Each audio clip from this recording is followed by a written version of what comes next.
Hello friends, जैसे कि हमने प्रीवियस लेक्चर में एक्सरसाइज 1.3 देखी थी, इस लेक्चर में हम एक्सरसाइज 1.4 देखेंगे। एक्सरसाइज 1.4 शुरू करने से पहले उसके पहले कोई तो थ्योरम है वो देख लेंगे।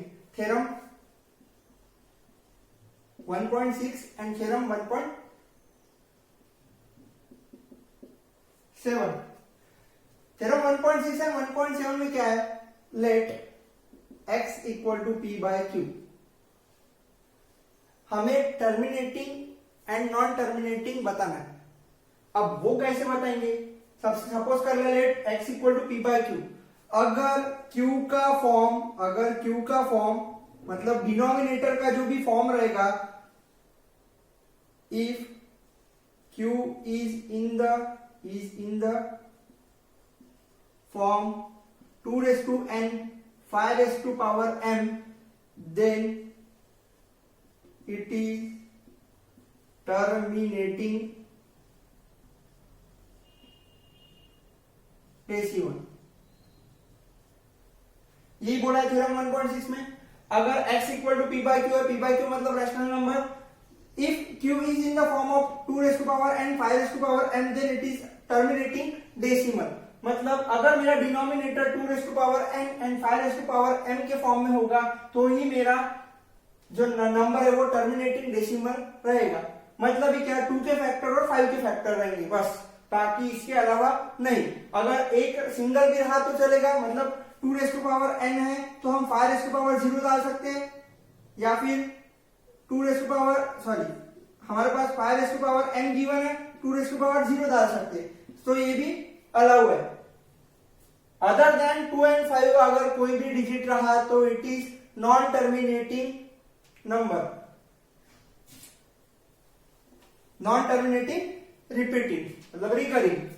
Late x equal to p by q if q is not in the form of 2 raised to power n 5 raised to power m, then it is non-terminating recurring decimal या फिर नंबर। अगर 2 raised to power n 5 raised to power m के form में नहीं रहा, मतलब ये वो क्या है, नॉन टर्मिनेटिंग रिकरिंग डेसिमल है। अब हम इसके बेस पे क्वेश्चन देखेंगे, क्वेश्चन नंबर 1 एंड 2 कंबाइन देखेंगे।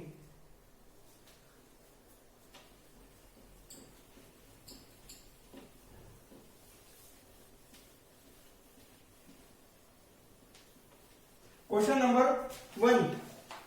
1 में क्या बोला है? Without actually performing the long division, state whether the following rational number will have terminating decimal expansion or a non-terminating repeating decimal expansion। हमको बताना है कि वो terminating decimal expansion है या फिर non-terminating decimal expansion है। साथ साथ में क्वेश्चन नंबर 2 भी ले लेंगे। Write down the decimal expansion of those rational number in the question 1 above which have terminating decimal expansion। जिसके terminating decimal expansion है उसके हमें write down the decimal expansion बताना है, उसके जो भी टर्मिनेटिंग डेसिमल एक्सपांशन है उसका बताना है। सो 1 बाय 1 लेंगे हम।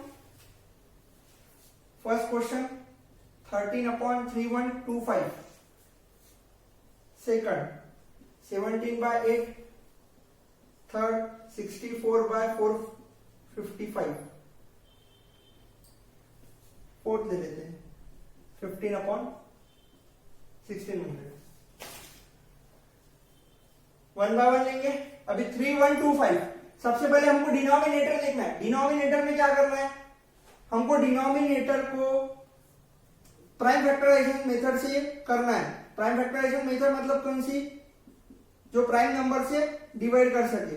अब ये 5 से डिवाइड होगा, 5 6 जा 30, 5 2 जा 10, 5 5 जा 25, फिर 5 से 5 1 जा 5 2 जा 10, 5 5 जा 25, फिर 5 से जाएगा 25, फिर 5 से जाएगा 5, फिर 5 से जाएगा 1, मतलब कितने 5 हो गए? 1 2 3 4 5।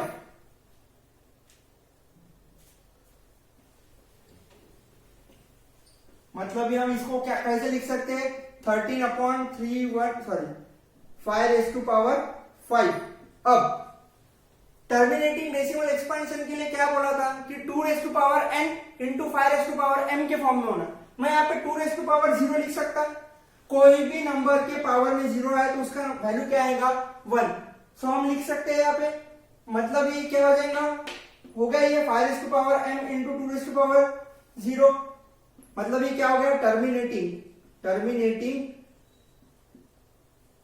Decimal expansion.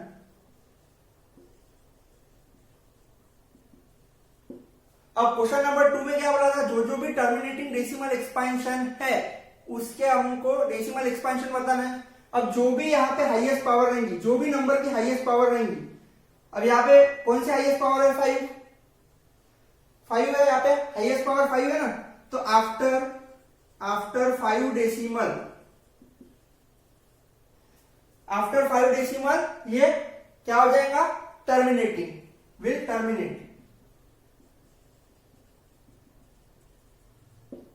मतलब 5 डेसिमल के बाद ये टर्मिनेटिंग हो जाएगा। जो भी डिनोमिनेटर के हाईएस्ट पावर रहेंगे उतने पावर के बाद वो टर्मिनेट होगा, यही बताना है क्वेश्चन नंबर 2 में। सो अभी क्वेश्चन 2 ले लेंगे 17/8। अब हमें पता है 8 मतलब 2 raise to power 3।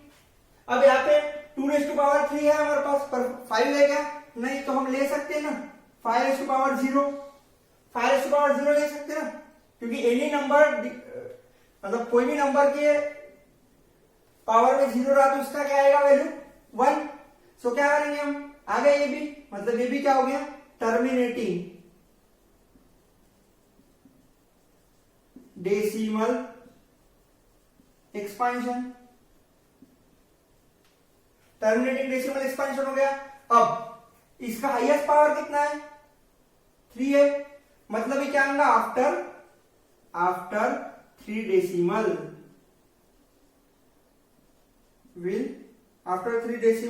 it will terminate।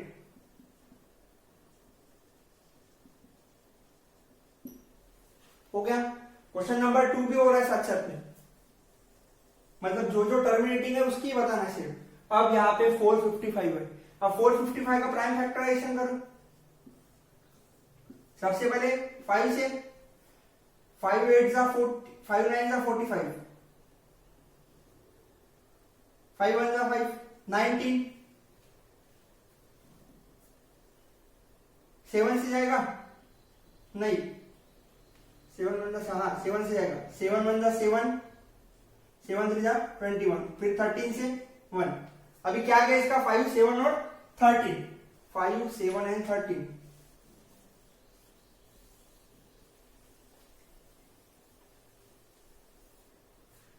5 7 and 13 आ गया, मतलब ये क्या आ गया 5 इंटू 7 इंटू 13।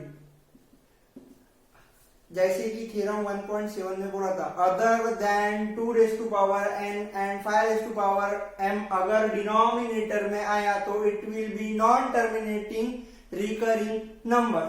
देखो 5 है, 5 को छोड़ के 7 एंड 13 भी है, सो इट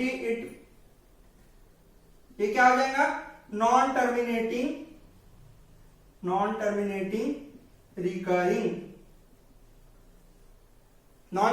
रिकरिंग है, इसका मतलब ये टर्मिनेट नहीं होगा, मतलब इसका डेसिमल एक्सपेंशन भी नहीं होगा। अब नेक्स्ट क्वेश्चन हम ले लेंगे इधर।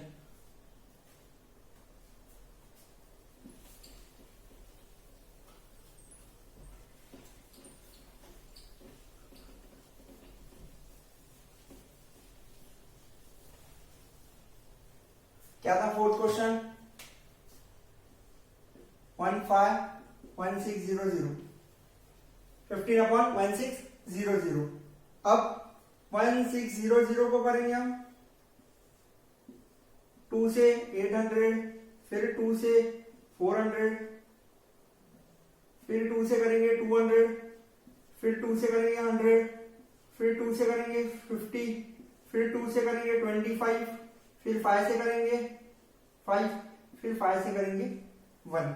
सो इसका डेसिमल एक्सपेंशन क्या आ गया 2 कितने बार है 1 2 3 4 5 6, 2 raise to power 6 into 2 raise to power 6 into 5 कितने बार है? 2 बार। मतलब क्या हो गया? 2 raise to power n into 5 raise to power m के फॉर्म में आ गया। मतलब ये क्या हो गया? टर्मिनेटिंग। अब टर्मिनेटिंग तो हो गया, अब इसका डेसिमल एक्सपेंशन भी बताना है। मैंने पहले बोला जो अभी हाईएस्ट पावर रहेगा, हाईएस्ट पावर क्या है यहाँ पे? 6 है, मतलब it will terminate after 6 decimal. It will terminate after 6 decimal. बाकी के क्वेश्चन आप ट्राई कीजिए, जो भी सॉल्यूशन रहेंगे वो मैं डिस्क्रिप्शन में दे दूंगा। अब इसका क्वेश्चन नंबर 3 देखते हैं।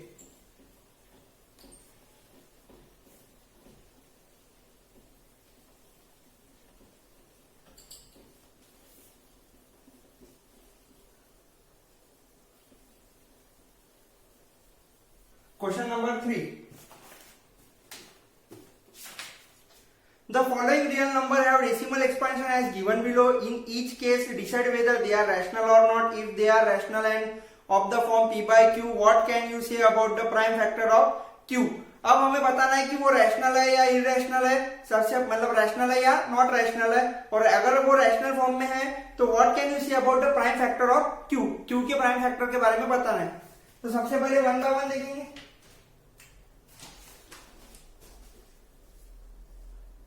4 3.1 2 3 4 5 6 7 8 9। सेकंड क्वेश्चन है 0.12012000 12000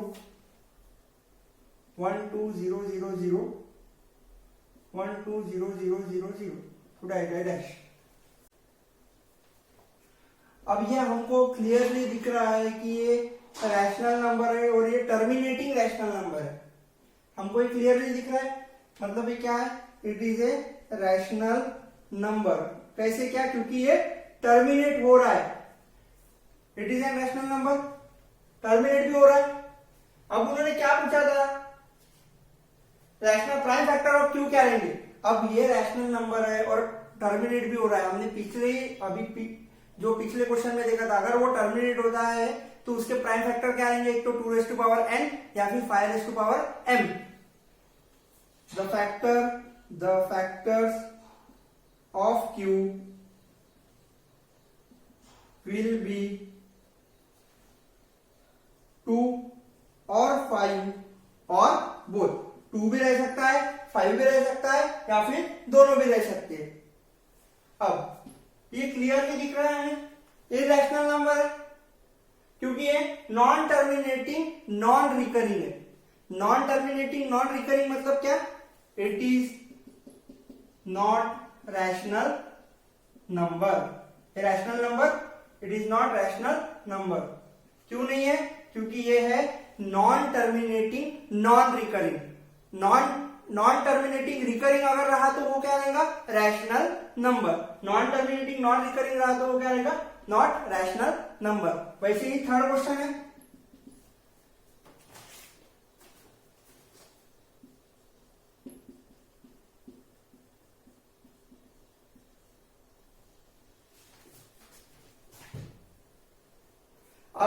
अब ये क्या है? अब ये रिपीटिंग हो गया, मतलब ये क्या आ गया? It is rational number. क्यों है? It is rational number. क्यों रैशनल नंबर है ये? क्योंकि ये नॉन टर्मिनेटिंग रिपीटिंग है, इसीलिए। पर क्यू के फैक्टर्स क्या रहेंगे? The factors of Q will be other than 2 and 5। 2 and 5 के अदर देन रहेंगे। जैसे कि हमने थ्योरम 1.7 में देखा था कि जो rational number non terminating recurring है उसके factor 2 raise to power n 5 raise to power m के अलावा भी रहते। The factors of q will be other than 2 and 5।